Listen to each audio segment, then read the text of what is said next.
News అంటే north east west south అని మనం చెప్పుకుంటాం కదా. నలుదిక్కుల్లో ఉన్న విశేషాలు వింతలే న్యూస్ అయ్యాయి అనుకోవచ్చు. ఒకప్పుడు వార్తల కోసం మనం వెతుక్కునేది, బట్ ఇప్పుడు సీన్ రివర్స్ అయిపోయింది. వార్తలే మనల్ని వెతుక్కుంటూ వస్తున్నాయి. పొద్దున్నే బెడ్ మీద నుంచి కూడా లేవకుండానే ఫేస్బుక్, ఇన్స్టాగ్రామ్, యూట్యూబ్ ఓపెన్ చేయగానే కనిపించే పోస్టులు, వీడియోలతో న్యూస్తో పాటు ఎన్నో కొత్త కొత్త విషయాలు మనం తెలుసుకుంటున్నాం. అయితే మనం చూస్తున్న పోస్టులు కావచ్చు, వీడియోలు కావచ్చు, మన పక్కన ఉన్న వ్యక్తికి కూడా కనిపిస్తున్నాయా? Just think about this. మీరు ఇప్పుడే చూసిన ఒక పోస్ట్ మీ పక్కనే కూర్చున్న ఫ్రెండ్ ఫోన్లో అస్సలు కనిపించకపోవచ్చు. మీరు చూసిన ఒక వీడియోను కోట్ల మంది చూసుండొచ్చు. సేమ్ టైం మీకు బాగా నచ్చిన ఇంకో వీడియోకు అసలు వ్యూసే రాకపోవచ్చు. ఇలా ఎందుకు జరుగుతుందనని ఎప్పుడైనా అసలు థింక్ చేశారా? వింటుంటే ఇది చాలా చిన్న విషయంగా అనిపించవచ్చు, బట్ ప్రెజెంట్ ప్రపంచం మొత్తం ఈ ఇన్విజిబుల్ టెక్నో వెబ్లో చిక్కుకుని ఉంది. Back to same question, social మీడియాలో కంటెంట్ను ఎవరు కంట్రోల్ చేస్తున్నారు? మీరా, or government, or most powerful tech కంపెనీలా? ఇది జస్ట్ టెక్నాలజీకి సంబంధించిన క్వశ్చన్ కాదు. తాజాగా మెటా, కేంద్ర ప్రభుత్వం మధ్య తలెత్తిన వివాదంతో ప్రజాస్వామ్యం, భావ ప్రకటన స్వేచ్ఛ, రాజకీయాలు, సమాచార నియంత్రణపై కోట్లాది మందికి ఉన్న కన్సర్న్ అన్నమాట. నేను Tejaswi, let's decode this issue.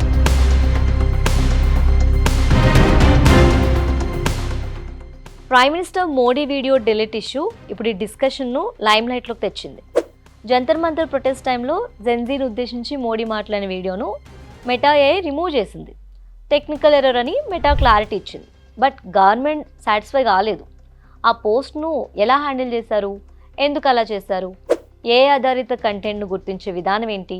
పిల్లల భద్రతకు సంబంధించిన కంటెంట్పై మెటా అమలు చేస్తున్న విధానాలు ఎలా ఉన్నాయి? ఇలాంటి అంశాలపై వివరణ ఇవ్వాలని మెటా గ్లోబల్ ప్రతినిధులను సెంట్రల్ గవర్నమెంట్ సంజాయిషి కోరింది. జుకర్బర్గ్ సారీ కూడా చెప్పాడు. పైకి చూస్తే ఇదొక పోస్ట్ గురించి జరిగిన వివాదంలో అనిపించవచ్చు, బట్ మనం లోతుగా వెళ్తే ఇదొక పోస్ట్ కథ కాదు. మనం సోషల్ మీడియాలో ఏం చూడాలి, ఏం చూడకూడదు, ఏ పోస్టు కోట్ల మందికి చేరాలి, ఏ పోస్టు అక్కడికక్కడే ఆగిపోవాలి, ఈ నిర్ణయం ఎవరు తీసుకోవాలి? ఈ క్వశ్చన్స్ అన్నిటికీ లిబరల్గా ఉండే ఎవరైనా సోషల్ మీడియాలో ప్రభుత్వం జోక్యం ఉండకూడదని చెప్తారు. గవర్నమెంట్కి అధికారం ఉండొద్దు, మంచిదే. మరి మెటా, గూగుల్ లాంటి ప్రైవేట్ కంపెనీలకే ఉండాలా? అవి ఎన్నికైన సంస్థలు కావు, ప్రజలకు నేరుగా జవాబుదారీ కావు.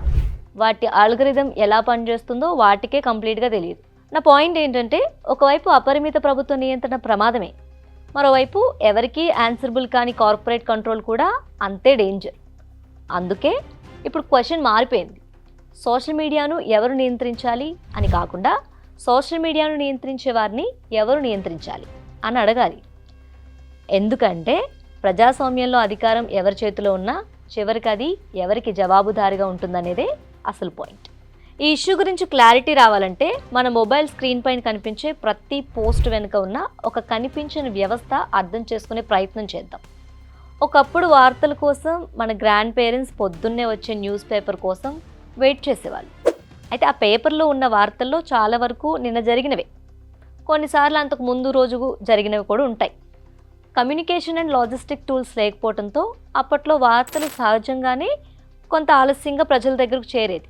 ఇండియాలోకి టీవీ ఎంటర్ అయ్యే వరకు ఈ ఫెర్మెంటెడ్ న్యూస్ ప్యాటర్న్ కొనసాగింది. చాలా ఇయర్స్ పాటు కోట్లాది మందికి వన్ అండ్ ఓన్లీ న్యూస్ సోర్స్గా దూరదర్శనే ఉండేది. శాటిలైట్ ఛానల్స్ ఎరా మొదలై 24/7 న్యూస్ ఛానల్స్ వచ్చాక దూరదర్శన్కు బదులుగా మనకిష్టమైన ఛానల్లో ఈ తాజా వార్తలు చూసే ఆప్షన్ వచ్చింది. అయితే ఆ ఛానల్ ఏది వార్త అనుకుంటే దాన్ని న్యూస్ ఆడియన్స్కు ప్రజెంట్ చేసేది.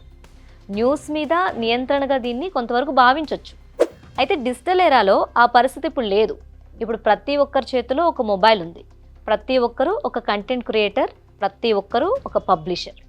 ఒకప్పుడు వార్తలను కొన్ని సంస్థలు మాత్రమే తయారు చేసేవి, బట్ ఇప్పుడు కోట్లాది మంది ప్రతి నిమిషం కొత్త కంటెంట్ను క్రియేట్ చేస్తున్నారు. అంటే ఏది వార్త, ఏది అభిప్రాయం, ఏది ప్రచారం, ఏది నిజం? ఇక్కడి నుంచే మరో కొత్త సమస్య మొదలైంది. కోట్లాది పోస్టుల్లో ముందుగా మీకు ఏది కనిపించాలి? ఏ వీడియో వైరల్ కావాలి? ఏ పోస్ట్ మీకు ఫీల్డ్లోకి రావాలి? ఏది అక్కడికక్కడే ఆగిపోవాలి? ఈ నిర్ణయం చివరికి ఎవరు తీసుకుంటున్నారు? ఒక ఎన్నికైన గవర్నమెంటా, ఒక ప్రైవేట్ టెక్ కంపెనీనా? సోషల్ మీడియాలో ఏం చూడాలో నేనే డిసైడ్ చేసుకుంటాను అని మీరు అనుకుంటున్నారా? బట్ అలా జరగటం లేదు. ఫేస్బుక్లో చూసే ప్రతి పోస్ట్ను మీరు ఎంచుకోరు. యూట్యూబ్లో వచ్చే ప్రతి వీడియోను కూడా మీరు వెతికి చూడరు. మీ టైం లైన్ మీద ముందుగా ఏది కనిపించాలో చాలా సందర్భాల్లో ఆల్గరిథం నిర్ణయిస్తుంది. అది మీ బిహేవియర్ ప్యాటర్న్, ఇంట్రెస్ట్లతో పాటు మీరు ఎక్కువసేపు చూసిన వీడియోలను, మీరు లైక్ చేసిన పోస్టులను, మీరు ఆగి చూసిన రీల్స్ను అనలైజ్ చేసి మీకోసం ఒక ప్రత్యేక డిజిటల్ ప్రపంచాన్ని క్రియేట్ చేస్తుంది. అంటే ఇద్దరు వ్యక్తులు ఒకే దేశంలో, ఒకే నగరంలో, ఒకే గదిలో, ఒకే సమయంలో ఫోన్ ఓపెన్ చేసినా వాళ్ళు చూసే సోషల్ మీడియా ఫీడ్ ఒకేలా ఉండదు. ఇక్కడే అసలు క్వశ్చన్ మొదలవుతుంది. కోట్లాది భారతీయుల సమాచార ప్రవాహాన్ని, అంటే ఏ వార్త ముందుగా కనిపించాలో, ఏ వీడియో ఎక్కువ మందికి చేరాలో, ఏ పోస్ట్ అంతగా కనిపించకూడదో ఒక ప్రైవేట్ కంపెనీ నిర్ణయించవచ్చా? ఒకవేళ ఆ అధికారాన్ని పూర్తిగా గవర్నమెంట్కి అప్పగిస్తే భావ ప్రకటన స్వేచ్ఛకు ముప్పు ఉండదా? ఇండియాలోనే కాదు, వరల్డ్ వైడ్గా జరుగుతున్న అసలు చర్చ ఇదే. కాబట్టి ఈ కథను ఒక పోస్ట్ వివాదంగా చూడకూడదు. సమాచారం, అధికారం, ప్రజాస్వామ్యం మధ్య డిజిటల్ యుగంలో జరుగుతున్న కొత్త పోరాటంగా చూడాలి. కోట్లాది మంది చూసే సమాచారాన్ని ఒక ప్రైవేట్ కంపెనీ ప్రభావితం చేస్తుంటే గవర్నమెంట్ చూస్తూ ఊరుకోవాలా? ప్రపంచంలో దాదాపు ప్రతి దేశం ఇప్పుడు ఇదే ప్రశ్నకు సమాధానం వెతుకుతుంది. భారత్ కూడా అందుకు మినహాయింపు కాదు. అయితే మోడీ గవర్నమెంట్ మాత్రం తన జోక్యానికి కొన్ని కారణాలు చెప్తుంది. అందులో ఫస్ట్ది ఫేక్ న్యూస్. ఒక తప్పుడు సమాచారం కొన్ని నిమిషాల్లోనే లక్షల మందికి చేరిపోతుంది. కొన్ని సిచ్యువేషన్స్లో అది సమాజంలో విద్వేషాలు, ఘర్షణలకు కారణమవుతుంది. ఇక ఎన్నికల సమయంలో ఈ తప్పుడు ప్రచారం ఫలితాలపై ప్రభావం చూపుతుందని గవర్నమెంట్ భావిస్తుంది. అండ్ సెకండ్ రీజన్ పిల్లల భద్రత. పిల్లలపై లైంగిక చర్యలకు సంబంధించిన కంటెంట్, ఆన్లైన్ గ్రూమింగ్, సైబర్ వేధింపులు ఇవి వరల్డ్ వైడ్గా ప్రమాదకర ఇష్యూలుగా ఉన్నాయి.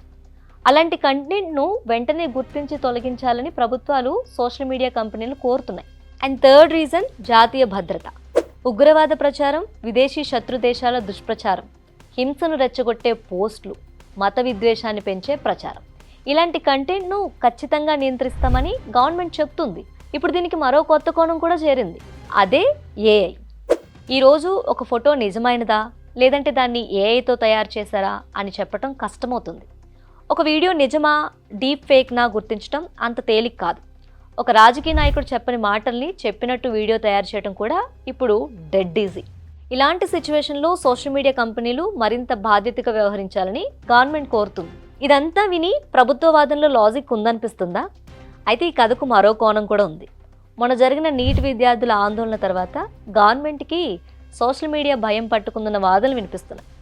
వాట్సాప్ జనరేషన్ గెలిపించుకున్న మోడీ ప్రభుత్వాన్ని ఇన్స్టాగ్రామ్ జనరేషన్ సవాల్ చేస్తుందన్న అభిప్రాయం బలపడుతుంది. ఇక మొన్నటి ఢిల్లీ ప్రొటెస్ట్లో విద్యార్థులకు సోషల్ మీడియానే ప్రధాన ఆయుధంగా ఉపయోగపడింది. పోలీసుల lathi charge visuals via Instagram, Facebook viral కావడంతో దేశం నలుమూల నుంచి విద్యార్థులకు అన్కండిషనల్ సపోర్ట్ లభించింది. ఒక దశలో సోషల్ మీడియాపై కొన్ని రోజులు బ్యాన్ విధించాలని గవర్నమెంట్ భావించినట్టు వార్తలు కూడా వచ్చాయి. బట్ అలా చేస్తే మొదటికే మోసం వస్తుందన్న హెచ్చరికలతో వెనక్కి తగ్గిందన్న వాదన కూడా ఉంది.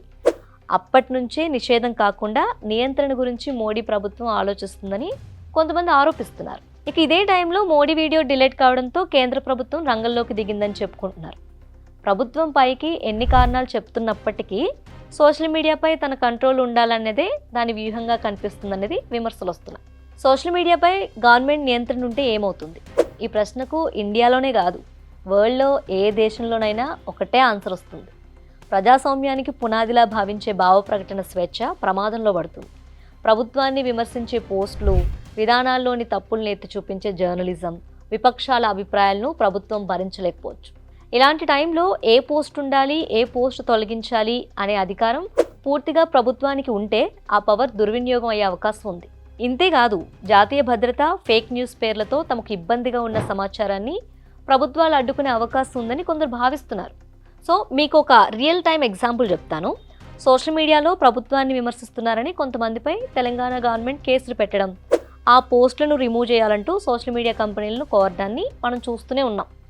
ఎలాంటి నియంత్రణ లేనప్పుడే గవర్నమెంట్ ఈ విధంగా కంటెంట్పై సెన్సార్షిప్, కంట్రోల్కి దిగితే, ఒకవేళ కంప్లీట్ అథారిటీస్ వస్తే ఎలా ఉంటుందో ఒకసారి థింక్ చేయండి.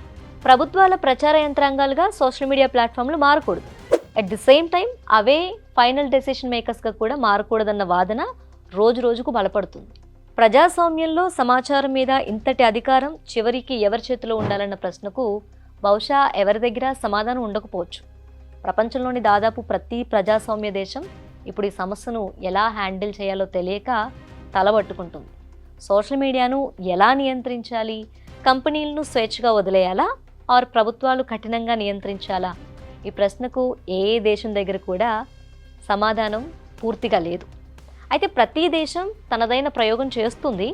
ఈ విషయంలో ముందుగా స్పందించింది యూరప్. డిజిటల్ సర్వీస్ యాక్ట్ పేరుతో యూరోపియన్ యూనియన్ ఒక కీలక నిర్ణయం తీసుకుంది. ఈ చట్టం వెనుకున్న ఆలోచన చాలా సింపుల్. ప్రపంచంలోనే అతిపెద్ద సోషల్ మీడియా కంపెనీలకు అంతే పెద్ద బాధ్యత కూడా ఉంటుంది. అంటే ఏ కంటెంట్ ఎందుకు తొలగించారు, ఏ పోస్ట్ ఎందుకు వైరల్ అవుతుంది, ఆల్గరిథం ఎలా పనిచేస్తుంది, రిస్క్లు ఏమిటి, ఇలాంటి అంశాల్లో మరింత పారదర్శకత చూపాలని సోషల్ మీడియా కంపెనీలను యూరప్ కోరుతుంది.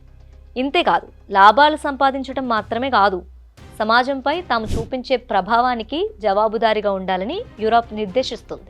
ఎక్స్, ఫేస్బుక్, ఇన్స్టా, యూట్యూబ్ లాంటి సోషల్ మీడియా ప్లాట్ఫామ్లకు పుట్టినీళ్ళైన అమెరికాలో మాత్రం పరిస్థితి కొంచెం భిన్నంగా ఉంటుంది. అమెరికాలో భావ ప్రకటన స్వేచ్ఛకు అత్యంత ప్రాధాన్యం ఇస్తారు. అందుకే ప్రభుత్వం నేరుగా కంటెంట్ను నియంత్రించే విషయంలో చాలా కేర్ఫుల్గా ఉంటుంది. అయితే అక్కడ కూడా చర్చ ఆగడం లేదు. పెద్ద టెక్ కంపెనీలు ప్రజాస్వామ్యంపై ఎంత ప్రభావం చూపుతున్నాయి, ఎన్నికలను ప్రభావితం చేసే శక్తి వాటికి ఎంత ఉంది, పిల్లల మానసిక ఆరోగ్యంపై సోషల్ మీడియా ప్రభావం ఎంత అనే ప్రశ్నలు అమెరికాలో కూడా తీవ్ర చర్చకు దారితీశాయి. ఇక ఆస్ట్రేలియా విషయానికి వస్తే ఆ దేశం ఈ విషయంలో ఒక అడుగు ముందుకేసింది. సోషల్ మీడియా ప్రభావం నుంచి పిల్లలను కాపాడటానికి కఠినమైన నిబంధనలు తీసుకురావాలని ప్రయత్నిస్తుంది. పిల్లలు ఏ వయసులో సోషల్ మీడియాను యూజ్ చేయాలి, వారి డేటాను ఎలా రక్షించాలి, టెక్ కంపెనీల బాధ్యత ఎంత అనే అంశాలపై అక్కడ ప్రత్యేక దృష్టి పెట్టారు. సోషల్ మీడియా కారణంగా బాగా ప్రభావితం అవుతున్న దేశం బ్రెజిల్ అన్నమాట. ఇక్కడ రాజకీయ ఘర్షణలకు కేంద్రంగా సోషల్ మీడియా మారింది. ఎన్నికల టైంలో తప్పుడు ప్రచారం, ప్రజలను రెచ్చగొట్టే పోస్టులు, ప్రజాస్వామ్య వ్యవస్థను దెబ్బతీసే ప్రయత్నాలు, ఇలాంటి ఆరోపణల నేపథ్యంలో అక్కడ కోర్టులు, ప్రభుత్వం, సోషల్ మీడియా కంపెనీల మధ్య న్యాయ పోరాటాలు జరుగుతున్నాయి.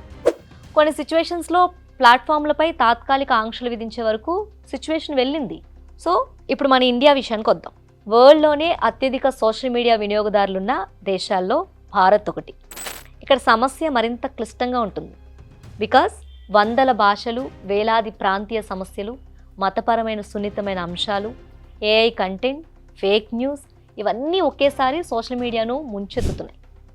అందుకే సోషల్ మీడియా కంపెనీలు మరింత బాధ్యతగా వ్యవహరించాలని భారత్ కోరుతుంది. అంటే యూరప్ ఒక దారి ఎంచుకుంది, అమెరికా మరో దారి ఎంచుకుంది, ఆస్ట్రేలియా తన ప్రయోగం చేస్తుంది, బ్రెజిల్ తన అనుభవాల నుంచి నేర్చుకుంటుంది. భారత్ తన పరిస్థితులకు తగ్గ పరిష్కారం కోసం వెతుకుతోంది.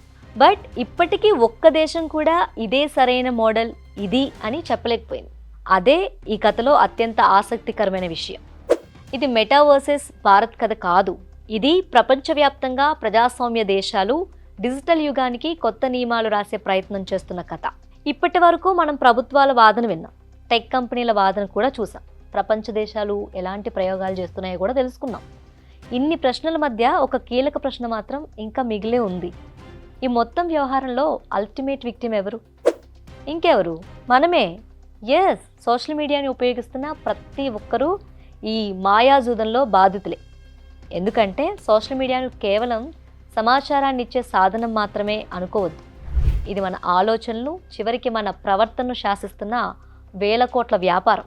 మనకి ఏదైనా విషయంపై సొంత ఒపీనియన్ ఉందా ఆర్ ఆల్గరిథం మన మెదడులోకి చొప్పించిన ఒపీనియన్ ఉందా అనేది మనకే తెలియని సిచ్యువేషన్లో ఇవాళ ఉన్నాం. మరి దీనికి సొల్యూషన్ లేదా అంటే ఉంది. సోషల్ మీడియాను ఒక ఇన్ఫర్మేషన్ సోర్స్గా చూడటం ఆపేయండి. న్యూస్ కోసం ఒకే యాప్పై ఆర్ కేవలం సోషల్ మీడియా ఫీడ్ పైనే ఆధారపడకండి. మీ అభిప్రాయాలను ఆల్గరిథంలు డిసైడ్ చేయనివ్వకండి. సోషల్ మీడియాలో కనిపించిన ప్రతి పోస్ట్ను నిజమని నమ్మొద్దు. వైరల్ అయింది కాబట్టి డెఫినెట్గా నిజం అనుకోకండి. మీ కోపాన్ని, మీ భయాన్ని, మీ భావోద్వేగాలను ఎవరైనా ఉపయోగించుకునే అవకాశం ఎప్పుడూ ఉంటుంది. ప్రభుత్వాలు మారచ్చు, టెక్ కంపెనీల పాలసీలు మారచ్చు, బట్ మీ డిజిటల్ స్పృహ మాత్రమే మిమ్మల్ని ఇన్విజిబుల్ టెక్ వెబ్ నుంచి కాపాడగలదు. సోషల్ మీడియాను ఉపయోగించండి, వద్దన్ను, బట్ సోషల్ మీడియా మిమ్మల్ని ఉపయోగించుకునేంత వరకు వెళ్ళనివ్వకండి. గుర్తుంచుకోండి, మీ ఫోన్లో కనిపించే ప్రతి విషయం నిజం కాకపోవచ్చు, బట్ దాన్ని మీరు ఎలా అర్థం చేసుకుంటారనేదే నిజమైన ప్రజాస్వామ్యానికి బలం. ఆల్గరిథం మీకు ఏం చూడాలో చెప్పగలదు, బట్ ఏం నమ్మాలో మాత్రం మీరు మాత్రమే నిర్ణయించాలి.